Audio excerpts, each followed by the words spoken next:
Inini ndinonzvimbo yakuenda saka unondaidza pakawanda mbuya shumba mbuya kuenda sekuru nhando inongodaidzwa akangowanda asi pano nditi mai kuenda nekuti ndokwandakarohwa. Tsika dzedu dzechivanhu chaidzo waiigwa vanhu kuziva kwedu kuno nanhasi vamwe vachiri kuzviita kuti mungatenge imibhokisi asi munozoona ratemwa rotoiswa mukati megwa muya mavari kuiswa wanoiswa wakagara mutunhu kudai kana ari munhu wemurume akatogara kugadzikwa chaiko oekwa mabvi anenge achikorwa amiswa oigwa akadaro.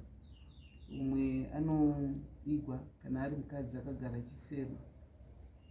Maigirwa akangosiyana asi pakuigwa kwavanoitwa ikoko havangotori kungoigwa.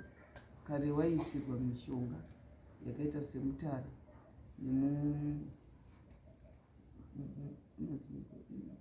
mutsubvu dzeblack dzedzi.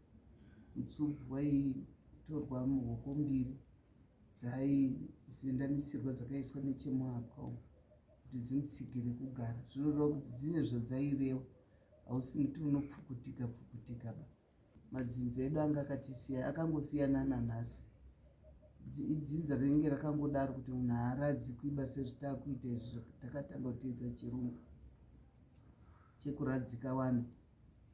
Vamwe wairadzikwawo asi wakanga wasiri wakawanda ba wairadzikwa.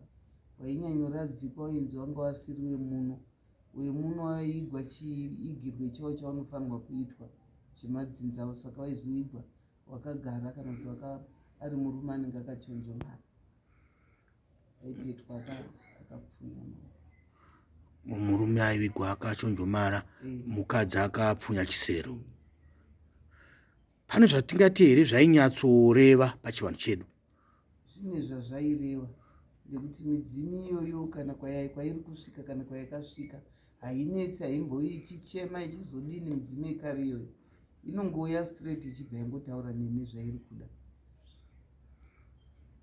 Saka zvaisazoita kuti mhepo idzodzo dzitorwewo nerimwe dzinza kuti mudzimu wedu akazobuda kwananhingi kusiri kudzinza kwawo zvava kuita izvo nokuti kana muroora anoti ndiri kusvikirwa naatezvara zvanga zvisingaitiki izvozvo. Kureva kuti tsika yataakuteedzera yekuviga mitumbi yakarara haisi tsika yemuno? Haisi tsika yemuno chaiyo. Vana vadiki kana vachiigwa tinotora tsanga dzemumvura dziya nenhukwe nemahapa kana guva rake racherwa mowaridza pasi mozoiga mwana wenyu. Zvinosiyana kuti mukomana here musikana here kuradzika kwacho kuti mai vacho vazoramba vachibereka. Mukamuradzika makatsindimidza zvekuti makatsindimidza kusu mai vacho nyoka yebva yaguma ichabereka. Saka itoigwa nevanhu vanoziva kuti mwana anofanirwa kuigwa neruti rwupi, ruboshwe here kana ari musikana, rudyi here kana ari murume. Atiti musikana anovigwa akatarisa kupi? Anenge akatarisa kumapazi. Kana ari mukomana? Mukomana anotarisa kuchamende. Ndo zvinoita kuti amai nyoka izoramba yakavhurika. Inoramba yakavhurika netsika dzake. Zvinoreva kuti pavana vakomana vanenge vari mumba imomo vaisazokanganisika pabonde ravo. Handiti muri kuona zvinhu mazuva ano kuti vana vakungonoigwa kana kumakuva evanhu vakuru. Mvura kana yauya zviya ndiri kuona mheni dzichibva dzanyanya. Zvaitimurirwa nyika kuti mwana muduku haifanirwa kungofa ifa ba, vanhu vanofanirwa kufa vanhu vakuru. Zvinozoitika hazvizvi nokuti mwana umwe anotadza kusunungukwa zvakanaka ofa. Asi kare zvaitogirwa mishonga yekuti mwana anofanirwa kutongoponwa achirarama. Kufaifa kwazotanga kuti vana vakutozadzawo mae emakuva waiigwa murwizi. Pamwe waitoita rekuverenga kuti guva 1, 2, 3 zvisiri izvo zvazvakuita izvi zvokuti munoteerana vana vaduku nevanhu vakuru taakutoererana kufa kwacho. Sei vana vadiki vachivigwa kurwizi kana kubani? Zvinoitirwa kutonhodza pasi nekutonhodza nyoka yamai vacho kuti iregere kuita mhangami inobereka vana vanenge vachirwara vaya vanopenga vatinoti madown syndrome kana zvaibvumirwa saka vaizoiswa tsanga nenhukwe. Nhukwe ndo dzaiwe rukukwe rwake rwaiwaririrwa uputiridzwa nekachira uenda unoradzikwa maradzikiro anofanirwa kuitwa. Asi izvezvi vakutoiswa mumabhokisi vakuigwa varimo, vakatoradza vakanangisa mudenga, havacharari neruti rwaairadzikwa narwo. Munhu isangoigwa akanangisa mudenga. Ivo vanofanirwa kunge vachichera makuva evana vadiki ndavanani? Machembere. Sei zvichinzi guva remwana mudiki rinofanirwa richicherwa nemachembere? Raicherwa nemachembere ndiwo ana mbuyaka, saka vanenge vachitsvaga kuti vanoziva maradzikirwo anoitwa mwana, ndiwo vanoziva tsika dzacho kuti dzinoitwa sei zvinoitwa ikoko. Hata iyeye anokungirwa achitsamiriswa, iyeye ine maitirwo ainenge zvichiitwa ipo paya, ndekuti paunotora mahapa paya nenhukwe munoti anokungirwa hata yaanotsamiriswa. Hayaingotsamiriswa badzima. Kare waibva watoti kana ari yauraiwa aibva atopfuka ipapo mwana muduku. Ivo amai vafirwa nemwana vanofanirwa here kunge vachisvika kuguva remwana afa? Vanotozoenda mangwana kuhwamira undotadzwa kuti mwana takamuradzika. Tinonzwa vamwe vachitaura nezvenyaya yembereko. Chii chinoitwa pambereko kana mwana achinge afa pambereko yaaiberekeswa? Vanosvika orowa woita vanenge vari kuidonhedzera mugomba mwe vachiizvuwa kuitira kuti kana paine anoteedzana naiye mwana iyeye haazosangani nemhepo inomuuraya. Uyezve vanenge vachizobereka vana wavo vasingazongofi semafira aitawo. Munhu akaigwa panofanirwa kutsvairwa, ndekuti vanhu vanga vakuita misikanzwa yekuti mapere kana auraiwa nevanhu vanoona kuti mapere afamba ipapo, kana tsoka dzevanhu dzinenge dzichionekwa kuseri mangwanani aya panoendwa kuhwamira. Saka pakasiya pamwaiwa mvura patsvairwa zvakanaka, munonangisa kuti patsika zvipuka rudzii zvatsika pano. Saka vanhu vacho vanenge vangwarawo, zuva rehwamira havaendi, asi mangwana mukazoenda munoona paita tsoka.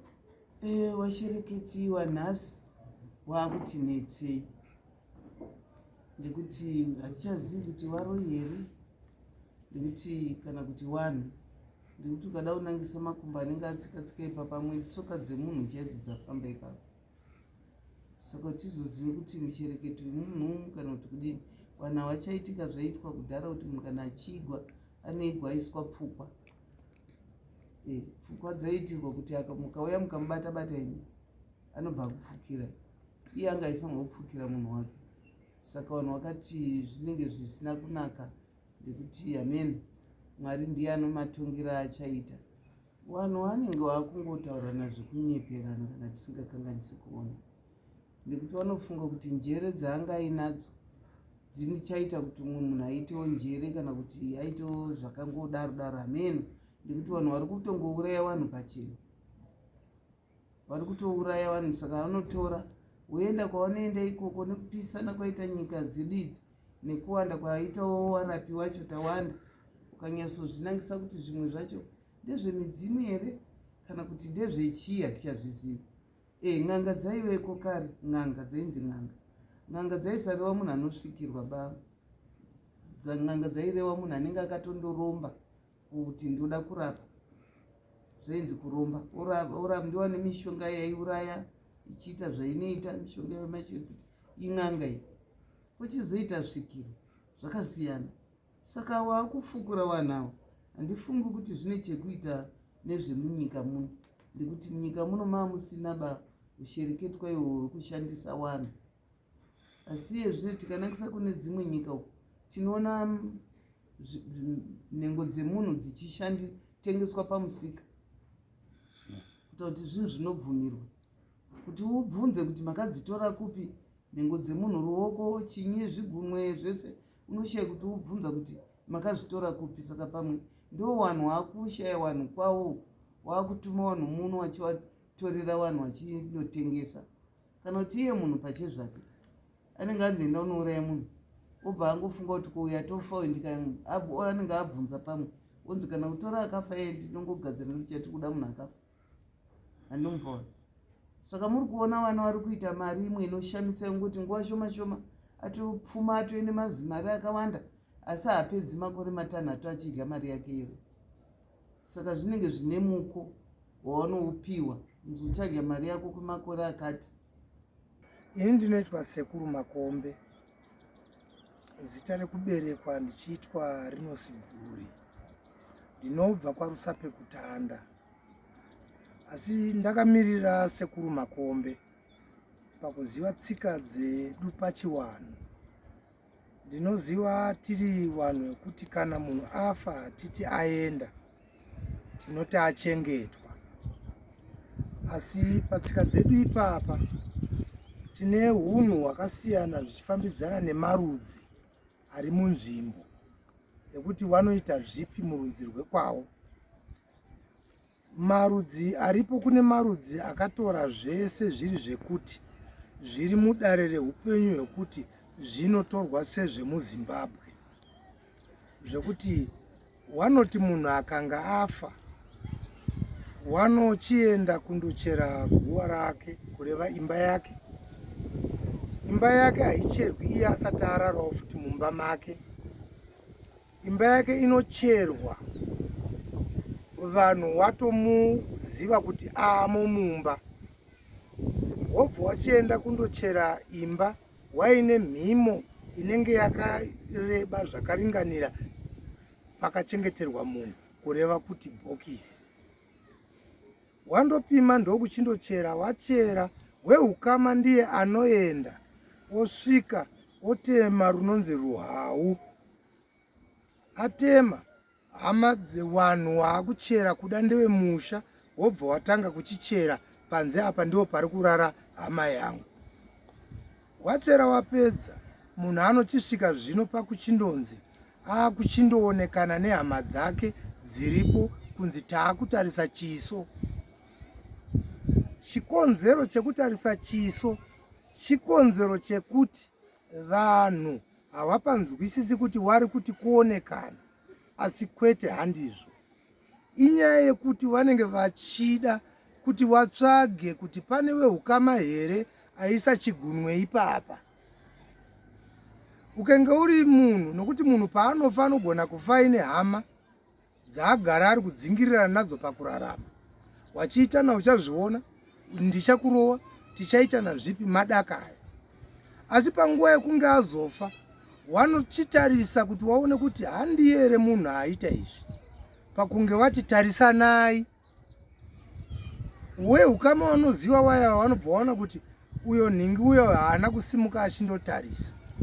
Ndipo panozonzi kana asina kutarisa ndiye anogona kunge akaisa chigunwe. Wobva wachienda kundotaura shoko rinoti ngatiendei kugata, kureva kuti wari kuenda kundobvunzira akafa kuwakafa kuti afa ega here. Wazviona vanhu, wobva wachiti handei kugata, uya akaramba. Wanobva waenda zvede anosvika munhu iye achindonzi ndiye akakanganisa. Zvandodaro, nyaya yakajeka ndeye kuchindoti munhu achitakurwa zvino vanhu waya wapedza kuona chiso, vamwe waona vamwe hawana, asi wewe ndevehukama. Vanobva kuti aiwa, ngatichidini, ngatichichengetei munhu. Munhu woenda ondochengetwa. Achengetwa anodzikiswa kuda nasahwira, achibatsirana nevemusha kana nevaripo, odzikiswa mugomba inova imba yake yekupedzisira. Adzikiswa mumba yake yekupedzisira, zvochireva izvo kuti wakadzi wanonzi chiendai, varume ndiwo wosara wachifusira munhu, nekuti wakadzi havacheri makuwa, varume havacheri makuwa, varume ndiwo vanochera makuwa. Obva achifusirwa munhu, varume ndiwo vanosarazve, woiga munhu wamuchengeta, kunyange mukadzi kunyange murume, sezvo isu takaberekwawozve nevakadzi. Vakadzi ndiwo varidzi vevanhu, vakabereka varume nevakadzi. Tachengetwa, tinobva pachienda chikamu chekuti varume vaya vochifusira munhu. Ivhu rese ragara riri panzvimbo ipapo rinochiunganidzwa rese kudzokera pamurwi unenge waapo wekuti chaiswa mumunhu panosara pakaita dutu. Paita dutu ndo panoendazve pachizobata mutemo wekuti munhu anozorohwa guwa kwapera gore ranayiwa, kureva kuti rinenge raparara. Kana ivhu riya rinenge raparara awenzana nevhu, sezvo zvichinzi takabva kuvhu tichadzokera kuvhu. Tsika yekutsvaira iyi itsika yakagara iripo yekuti ivhu riunganidzwa hakusi kutsvaira, kuunganidza ivhu rese. Kana wanga wachifusira wayawo wanotopuma mbatya, kana anga apinda mugomba anotobvisa kuti ivhu asatakure ivhu repaipapo, nekuti vamwe vanotarisirwa kunzi anogona kutora ivhu riya iri ondorishandisa kutsipika munhu iyeye, kana